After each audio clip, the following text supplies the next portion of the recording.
We're getting our first look at text messages between Bellamy Gamboa's sister and the man who admitted to killing Bellamy. Lamont Johnson kept in touch with Gamboa's sister during the search. We're joined now by 13 News Now reporter Chenue Her.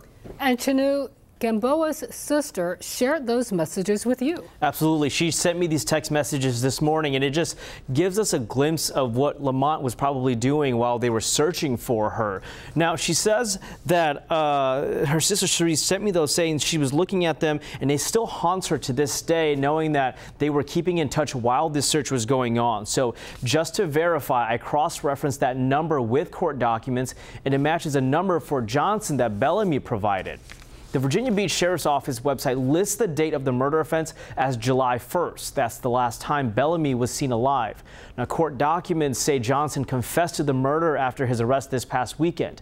In these text messages we obtained on July 2nd, Charisse texted Johnson asking, "Have you heard anything?" He responded on July 3rd, "Not yet." Charisse told him she was coming to Hampton Roads. She told Johnson to go find her, referring to Bellamy. Charisse said her mother would watch the twins that Johnson and Bellamy had together. His response that day when Charisse said that was, "I don't know where to start," and now her phone goes straight to voicemail.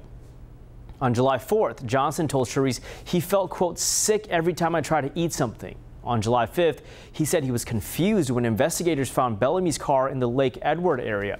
More than 3 weeks after the text exchange, police charged Johnson with murder. Now, Johnson told investigators he put Bellamy's body in a bag and drove her to Chesapeake. That's according to court documents. As of right now, police still haven't found her body, but her family say they remain hopeful she will be found. Chenue Her, 13 News Now.